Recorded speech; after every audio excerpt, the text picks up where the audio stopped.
인더스트리 리더를 만나 투자 인사이트를 얻습니다. 윤자경의 인더스트리 윤자경입니다. NFT, 요즘 투자 좀 한다는 분들 사이에 가장 핫하다는데요. NFT 하면 아무래도 미술품이 가장 먼저 떠오릅니다. 오늘 얘기 나눠주실 분, 우리나라 미디어 아트를 대표하는 장승효 작가 모셨습니다. 작가님 안녕하십니까? 반갑습니다. 네. 장승효 작가 하면 아무래도 부산에 그 뮤지엄 다 미디어 전문 미술관이죠. 이 얘기를 안 할 수가 없는데, 모르는 사람은 있어도 알면서 안 가본 사람은 없다는 그곳, 어떤 곳인지 말씀해 주시죠. 뮤지엄 다는 그 디지털 아트 하우스의 그 이니셜을 따가지고 네. DAH, 그래서 다 이렇게 네. 되는 거죠. 예전부터 그런 미디어 아트 전용 뮤지엄 같은 거를 꿈꿨었어요. 그러다가 투자자를 만날 기회가 돼서, 컨셉은 이런 거죠. 가상현실 속에 미디어 하우스 하나를 뚝 떼다가 현실 공간에 옮겨보면 어떤 느낌일까? 네. 그 작품을 그냥 관조의 대상으로 바라보는 것이 아니라 작품 속으로 들어가서 그 안에서 자기의 삶을 느낄 수 있다면 어떤 것일까? 그래서 그렇게 공간 작업을 하게 됐고, 공간 네. 전체가 하나의 예술품이 되고, 그 안에 또 다양한 예술 작가들을 초대해서 같이 콜라보레이션을 하고, 이런 개념으로 해서 네. 2019년도에 설립을 했었어요. 또 앞서 말씀하신 대로 그런 부분들이 지금 메타버스라든지 또 뭡니까? 이렇게 디지털과 관련된 그런 어떤 기술들, 네. 이런 부분들 하고 또 예술이 만나는, 아트가 만나는 이런 지점들도 상당히 많이 생기는 것 같은데, 네. 그 중에서 또 이제 NFT라는 이런 부분들도 생기고, 그래서 이 NFT와 이 예술의 미래를 어떻게 보면 이제 열어오셨다고 할게요, 제가. 네네네. 너무 겸손해하지 마시고. 네, 알겠습니다. 이런 부분에서 네. NFT도 어떤 그 미술 활동, 미술 작품의 어떤 연장선에서 보고 계신 거죠, 그러면? 네, 그렇죠. 네. NFT는 어떻게 보면 도구라고 생각해요. 네. 새로운 어떤 기술로 그것이 나만의 어떤 세계에서 유일무이한 네. 어떤 그런 것들을 블록체인 기술로 정확하게 만들어낼 수 있는 기술이 등장했기 때문에 그걸 응용한 다양한 예술적 표현들이 가능한 거겠죠. 네. 네. 또 하나는 소유의 문제도 그렇죠. 기존의 미술 시장은 대부분 한 사람이 소유하거나, 요즘 이제 클라우드를 조성해서 여러 사람이 분할 판매도 한다고 하지만, 특히 NFT 같은 경우는 그런 것들을 정말 명료하게 할 수 있는 기술이기 때문에 예술품의 어떤 소유도 공유화할 수 있는 개념이 크게 대두된 게 NFT다. 이게 공유가 된다는 말은 그만큼 많은 사람들이 참여할 수 있게 되는 거고, 네. 그것이 가장 큰 대중성을 불러올 수 있는 요소다. 그래서 예술도 정말 대중의 지지를 얻고 대중과 소통하면서 성장할 수 있는 시대로 이제 접어든 게 아닌가, 그런 생각합니다. 그러면 이제 NFT를 예술의 영역에서 본다면, 뭐라고 할까요? 이미 와 있는 미래, 아니면 우리가 당연히 갈 수밖에 없는 어떤 미래의 한 형태로 지금 생각하시는 거죠. 네, 그렇죠. 왜냐면은 지금 가장 대두되고 있는 것은 사실 가상현실이거든요. 네. 그러니까 제가 좀 이런 얘기 시작하면 좀 많이 멀리 가요. 네. 멀리 한번 갔다 와보죠. 네네. 결국에는 그 가상현실이라는 게 지금은 모니터 앞에 앉아 있고 모바일 앞에서 바라보고 있는 시대지만, 곧 양자 컴퓨터가 엄청난 속도로 일을 처리하고, 또 우리가 개발한 알고리즘, 즉 AI가 그런 것들을 계속 진화시킨다면, 곧 안 있어서 우리가 가상세계 속에 지금 이런 일상하고 거의 흡사한 환경 속에서 생활을 한다고요, 가정했을 때. 그럼 실제 세계가 있고 가상세계가 있는데, 나는 가상세계 속에서 시간을 많이 보내는 존재가 됐어요. 그러면은 그 안에서의 경제나 그 관계나 이런 모든 것들을 위해서 어떤 자본도 필요하게 되잖아요. 그러면은 현실과 비교를 하겠죠. 어떤 곳이 내가 더 이 돈을 잘 쓸 수 있는 부분이 있을까? 저는 압도적으로 가상현실 쪽이 저렴하고 효과적으로 그 만족도를 높여줄 거라고 봐요. 그럼 삶이 이렇게 옮겨오는데 그 외 것들은 안 따라오겠어요.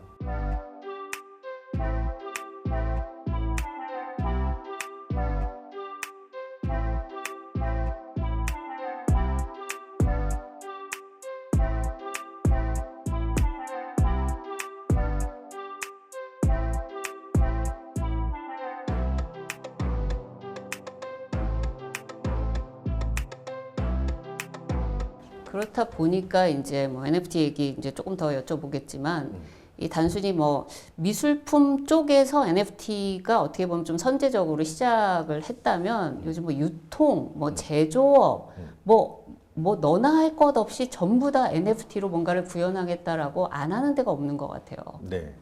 그게 결국에는 그 가상세계 속의 삶이 예. 이어질 거기 때문에 거기에 필요한 부수적인 모든 요소들, 지금 현실 세계에서 필요한 요소들처럼 그쪽도 다 NFT가 어떻게 보면은 FT로 돈 주고 NFT를 사와서 내가 그 안에서 유용하게 쓴다라고 봤을 때는 네. 거의 모든 그 지금 그 일상생활에 필요한 것들을 만들어내는 회사들이 뛰어들 수밖에 없다고 봐요. 좀 원론적인 질문이긴 한데, 자, 이제 미술품을 내가 좀 NFT로 한번 투자를 한번 해보겠어. 이런 분들한테, 자, 내가 NFT로 미술품에 투자를 한다. 또는 미술품을 갖는다라는 게 어떤 거예요? 저도 NFT 등장하고 사실 많이 헷갈렸었어요. 네. 이게 도대체 어떤 거를 할 수 있는가. 그러니까 저는 좀 용량 제한이나 이런 거 모르고 막 상상했었는데 예, 예. 그건 결국에는 미래에는 그런 제한들이 풀릴 거니까. 그러니까 지금은 소유의 문제가 가장 큰 것 같아요. 그러니까 NFT의 기술을 이용해서 내가 이 작품의 소유권을 가지고 그 가치가 오르면은 이걸 되팔았을 때 부의 창출도 일어나고 그 소유할 때 내 취향도 발현이 되고. 그래서 그러니까 미술의 요소가 여러 가지가 있겠지만 투자 가치가 또 중요한 요소기도 하고 또 하나는 자기 취향이잖아요. 네. 그래서 저는 어쨌든 이 미술이라는 것은 그 각자 그 개개인이 그 즐기고 느끼는 것들이기 때문에 자기 취향을 잘 그 생각을 하는 게 가장 좀 우선시 돼야 되는 풍토가 만들어지는 게 좋지 않나 생각을 해요. 네. 그게 이제 일반 작품을 오프라인상에서 미술품을 내가 갖는다라는 것과 NFT로 갖는다라는 게 제가 퍼뜩 생각나는 거는 이게 조각을 내서 여러 사람이 소유한다. 요 개념이 제일 먼저 떠오르는데 그게 네. 가장 큰 차이일까요? 아무래도 한 사람이 소유하는 것보다는 1000명이 소유하는 게 공유의 개념에 가깝겠죠. 저는 디지털 혁명 이후에 20세기와 21세기의 가장 극명한 차이가 공유와 소통과 융합이라고 생각해요. 네. 그러니까 예술품도 마찬가지로 20세기에 그 어떻게 보면 그들만의 리그. 예. 그래서 그 안에서 소유의 개념은 극소수에 불과했는데 NFT화 되면서 나도 내 취향의 발현으로 투자를 하면서 동시에 작품을 소유할 수 있는 시대. 왜냐하면 공유의 개념이기 때문에 가능하거든요. 그리고 그 소통의 문제도 20세기에는 좀 일방향으로 보여주는 내가 열심히 만들었으니까 느껴라. TV도 그러니까 방송 브로드캐스팅 방식이었잖아요. 그러니까 상호작용하는 방식이 아니라. 근데 인터넷이 등장하면서 굉장히 상호작용하는 식으로 됐고 그러다 보니까 사회의 어떤 화두나 가치, 그 시대 철학 같은 것들도 그렇게 변해가면서 예술은 그 시대를 반영하는 부분이기도 하니까 네. 예술도 이제 상호작용하는 방식의 어떤 표현을 되게 한다던가 또 하나는 아까도 제기했지만 융합 장르가 나누어져서 이제 전문화된 방식으로 존재하는 게 아니라 이 전문가들이 끊임없이 모여서 새로운 방식으로 융합해 나가는 장르도 융합되어져 가는 그게 새로움을 만들어내는 방식이지 완전히 무에서 이제 새로운 건 아예 없잖아요. 네, 그렇죠. 네. 그래서 그 융합, 소통, 공유 이 세 가지 개념이 21세기 디지털 시대를 열어가는 가장 큰 화두다. 저는 그렇게 생각하고 어떻게 보면 소유의 형태가 바뀌어서 그거를 역으로 이제 표현하는 형식들이 또 거기에 맞춰서 네. 굉장히 달라질 수도 있겠다는 생각도 드네요. 네. 뭐 한 작품을 에디션으로 해서 뭐 100명이 살 수도 있겠지만 100조각을 한 조각씩 팔 수도 있겠죠. 네네. 그렇게 되면 내가 산 조각은 유일무이한 이 전체 그림의 한 파트가 될 수도 있을 거고. 네, 네, 그 형태는 상상하기 또 나름인 것 같아요. 네. 네. 요즘은 또 NFT가 가상에만 존재하지 않고 실물로 또 나오더라고요. 그건 뭔가요? 그것도 이제 보니까는 LED 파사드가 내면을 네. 채우고 있는 예, 예. 직육면체인데 그 안에 그 사람이 이렇게 끝없이 걸어가는 그 디지털 영상이 나와요. 사면에서 다.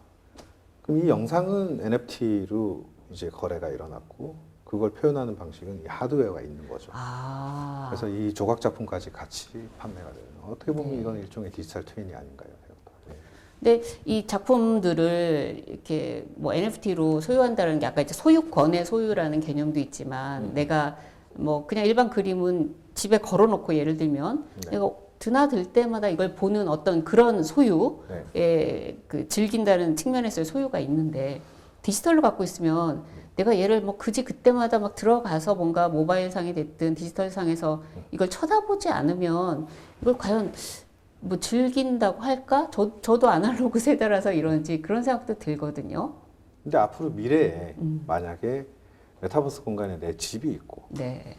그 공간도 이 공간보다 훨씬 더 또 자기만의 개성이 있는 공간이 생기고 그 공간을 뭔가로 채워야 되고 네, 이런 상황이 생긴다면 지금 내가 이 모바일이나 컴퓨터 네. 화면을 바라보고 이거 내 거냐 아니냐라는 생각이 들 때는 좀 섭섭하기도 한데 네, 그러니까요. 나중에 메타버스 세상이 커져서 그 안에 내가 이 작품을 가져와서 내 공간에 디스플레이를 하고 사람들을 초대해서 그 안에서 커뮤니티를 한다라고 봤을 때는 또 다르죠. 이제 디지털로 뭔가를 갖는다라는 거는 사실 디지털이라는 게 아직까지는 무한 복제가 어떤 면에서는 가능한 거잖아요. 네네. 그런 면에서 NFT가 그렇게 그런 측면에서 뭐 내가 무한 복제를 통해서 어떤 볼 수 있는 것들, 액세스할 수 있는 것들이 있는데 NFT로 내가 굳이 그거를 뭐 가져볼까 한다라고 하면 어떻게 이제 새로운 작품에 대한 그런 부분만 생길까요? 아니면 기존에 있는 작품들에도 그런 부분이 적용될 수 있을까요?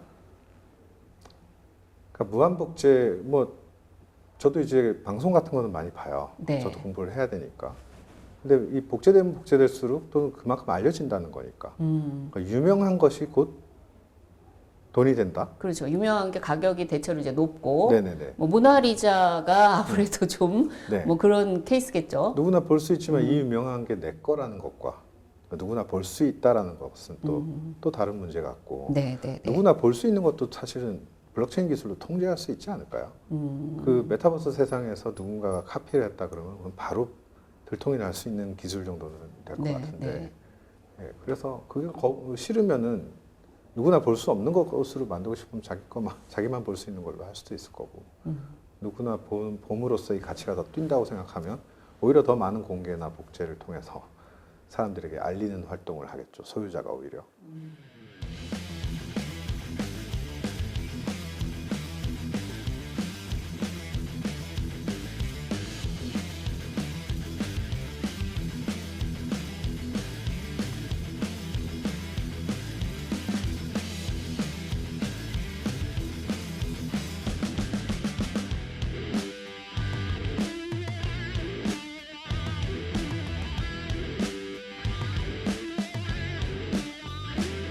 뉴욕타임스 기사를 읽다 보니까 이제 NFT 관련한 컨퍼런스에 대해서 뭐라고 언급을 하냐면 예술가, 해커, 이상주의자, 투기꾼들이 미래를 엿보기 위해서 모였다. 네. 그래서 어떻게 보면 예술가와 해커, 네. 뭐 IT 기술이라는 어떤 그런 측면이겠죠. 이게 가장 그동안에 좀 이질적일 수 있었던 부분인데 이 둘이 탁 만나서 뭔가 궁합이 정말 잘 맞아 돌아가는 게 네. 이 NFT로 나타나는 것 같거든요. 아. 이게 뭔가 아트 쪽에 이 NFT가 이렇게 좀 잘 맞는다. 그게 어떤 이유 때문이라고 보세요? 글쎄요. 제가 그냥 약간 동문서답이 될 수 있을 것 같은데 이런 말씀 좀 드리고 싶어요. 예를 들어서 옛날에 음악은 소유할 수 있었던 시대가 있었을 거예요, 아마. 아, 어떤 거냐면 네. 유럽의 귀족이나 왕족이 오늘 저녁에 그 파티를 하는데 뮤지션들을 초대해요. 그 어떤 음악을 연주해 달라고. 그 초대 비용에 걸맞은 몸값에 따라 이제 그 음악가들의 그레이드가 있었던 걸 상상해 봐요. 근데 레코드 기술이 나오기 전이죠. 근데 레코드 기술이 나와서 모두에게 레코딩된 판을 보급하면서 누구나 원하는 시간에 레코드를 네. 들을 수 있다, 음악을 들을 수 있다라는 개념으로 완전히 바뀌면서 음악 자체가 많이 바뀌었다고 생각해요. 클래식 일본도의 음악들이 길거리에서 그 사람들이 즐겨 부르는 어떤 노래들도 인기를 얻게 되고 대중의 인기에 따라서 슈퍼스타가 탄생을 하고 그야말로 그 극소수의 사람들만이 향유하던 음악이 정말 대중에게 많이 공급되어지는 시대로 변환하게 됐잖아요. 네. 저는 그게 디지털 기술과 NFT 같아요. 미술에 있어서. 그러니까 특정한 사람들만 아주 거금을 들여서 느끼고 소유할 수 있는 부분들, 아니면 갤러리나 미술관을 굳이 찾아가서 봐야 되는 어떤 예술의 것들을 내 깜냥만큼 투자하고 즐길 수 있다라는 차원에서, 그리고 내 취향이 모여서 정말 많은 커뮤니티에 따라서 네. 그 인기도가 올라가서 그 값어치가 오른다. 이거는 기존의 미술 시장에서는 상상하기 힘들죠. 네. 그래서 그런 어떤 레코드, 그 옛날에 레코드 기술, 음악에 있어서 레코드 기술에 저는 비견되는 게 오늘날의 NFT 기술 같은 것이 아닌가. 뭐 투자자, 즐기는 분, 구매자 입장에서는 네. 이제 이런 게 있는데 또 아티스트들 입장에서도 네. 이제 NFT 시대를 맞아가지고 뭔가 내가 그런 작품을 뭔가 만들려고 그런 흐름들이 좀 있겠어요. 그 저는 콜라보레이션을 많이 시도를 해요. 나 평생 예를 들어서 유화물감에 그림만 그렸는데 갑자기 미디어 아트라니, 그러니까 NFT로 하려고 하니까 디지털 아트로 갑자기 내가 전통적인 방식의 그림을 어떻게 바꿔야 되나, 컴퓨터를 다시 배워야 되나, 그러니까요. 네. 여러 가지가 있을 수 있잖아요. 근데 저는 디지털 아트를 하면서 화가들을 많이 찾아요. 같이 콜라보레이션해서 그 화가의 그 소스들이 사람 움직이게 하고 싶고, 예, 약간 안견의 몽유도원도 같이 네. 그 사람의 꿈을 내가 그림으로 표현할 수도 있고, 그럼 꿈을 이야기한 사람도 저작권자일 수 있고, 꿈을 듣고 표현한 사람도 저작권자일 수 있잖아요. 그런 식의 이제 1대1 콜라보레이션도 추구하고 있지만, 네. 요즘은 조금 또 다르게 생각을 하는 게, 저희가 그 작년에 이 도산대로 쪽에 새로운 또 회사를 하나 설립했어요. 저희 꼴화스라는 회사를 만들었는데, 이 회사에서 메타 휴먼 아티스트 기획을 네. 또 하기로 저희가 결정을 했어요. 메타상에서 활동하는 어떤 휴먼일까요? 존재죠. 그러니까 저희가 그래서 그 1호 작가로 로아라는 작가를 네. 그저께 데뷔시켰어요. 네, 그저께 하남 스타필드 초대형 파사드의 영상 작업도 쇼잉을 하게 되고, 청담동 갤러리 1에서도 지금 쟁쟁한 아티스트들과 같이 어깨를 나란히 하면서 전시를 하고 있거든요. 그러니까 새로운 존재가 이제 아트를 하는 거죠.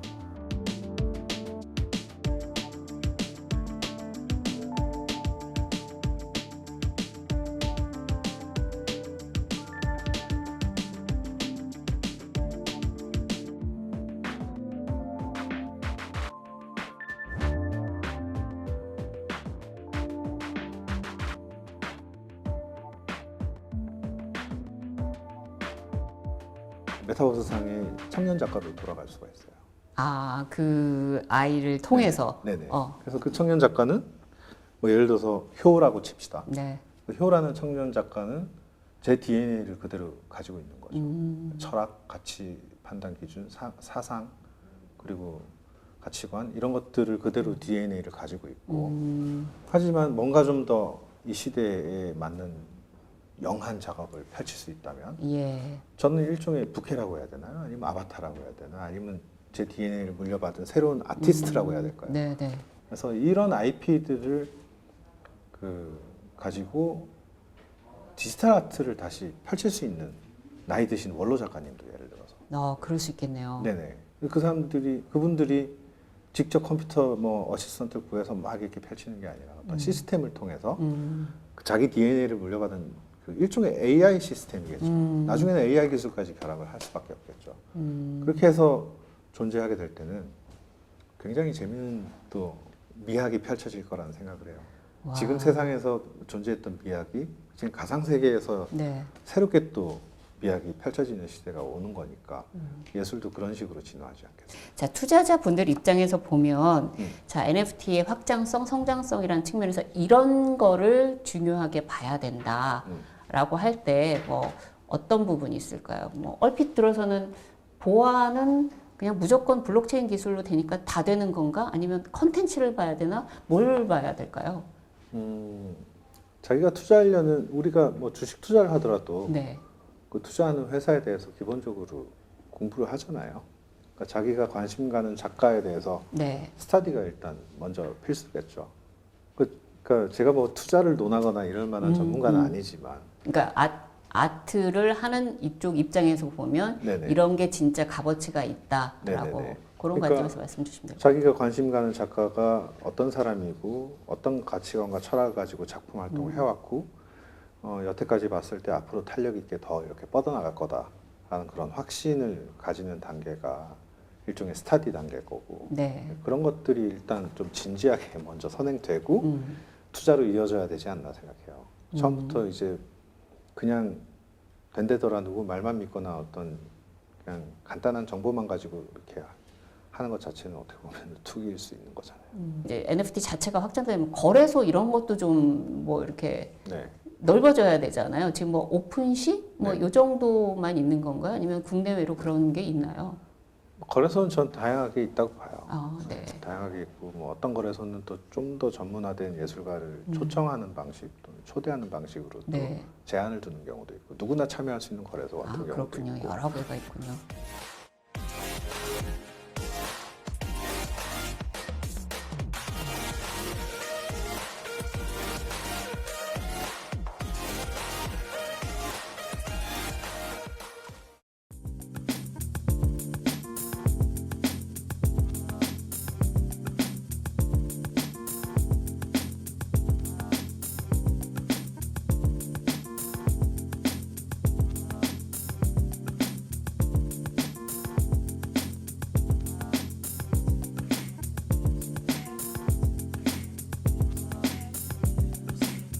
작가님 머릿속에 있는 게 이제 앞으로 펼쳐질 어떤 또 모습이겠다라는 생각이 들어서 네. 그 마지막으로 어떤 지금 계획, 네. 뭐 목표, 뭐 이런 것들 갖고 계신지 여쭤보겠습니다. 뭐 저는 개인적으로 제 작업에 가장 좀 집중을 해야겠죠. 작가니까. 근데 좀 독특한 상상을 많이 하곤 했어요. 네. 불가능한 거죠. 공중에 둥둥 떠다니는 조각은 없을까? 뭐 이런 것들을 구현할 수 있는 시대가 열렸다고 보고 저는 굉장히 흥분하고 있거든요. 네. 그러니까 현실에서 표현하기 불가능한 것들을 얼마든지 표현할 수 있는 것이 기술이 막 등장하고 있기 때문에 그래서 그런 것들에 대한 리서치나 스터디를 되게 많이 하는 것 같아요. 네. 그래서 저는 사실 그 미디어 아티스트로 알려져 있지만 컴퓨터를 잘 다룰 줄 몰라요. 그러면 그런 기술적인 부분들을 어떻게 해결하시는 거예요? 네, 고용된 디자이너 분들과 같이. 네. 네. 그래서 기술자분들이 계시군요. 네. 오히려 작가님은 상상만 하래요. 네. 그럼 된다 안 된다 말씀해 네. 주신다 그러더라고요. 그래서 저는 그게 훨씬 더 좋다고 봐요. 네. 그래서 이 메타버스 NFT 시대에도 제 상상력을 얼마나 현실적으로 표현할 수 있느냐에 관심을 가질 거고 그러다 보면은 뭐 함께 하기로 한 메타휴먼 아티스트 그 분들과 함께 또 오프라인에 무슨 뮤지엄을 하나 만들 수도 있을 거고 그것이 NFT 뮤지엄 중심으로 보여지는 뮤지엄이 될 수도 있을 거고 또는 진짜로 메타버스 월드 네. 특정 게임 회사나 그 융합을 해서 콜라보를 해서 만들 수도 있겠지만 일단 제 목표는 신이 이 세상을 창조한 정말 최고의 크리에이터이듯이 예술가는 어떻게 보면 신을 모방하는 자잖아요. 그러니까 신의 그 위대한 어떤 창조를 본받아서 우리도 이 메타버스 세상을 한번 만들어 보자. 네, 충분히 거기서 내 역할은 있을 거다. 그래서 그 아트 월드를 만들고 싶어요. 네. 지금 말씀. 잘 알겠습니다. 네네. 오늘 말씀 뭐 이렇게 영역을 넘나들면서 네. 그러니까 되게 재밌게 상상력이 여전히 중요한 세상에 우리가 살고 있구나. 여전히가 아니라 뭐 어떻게 보면 더 중요한 세상에 살고 있구나 하는 생각도 해봤습니다. 오늘 말씀 감사합니다. 네, 고맙습니다. 인더스트리를 알아야 투자가 보입니다. 윤자경의 인더스트리, 저희는 다음 시간에 뵙겠습니다. 감사합니다.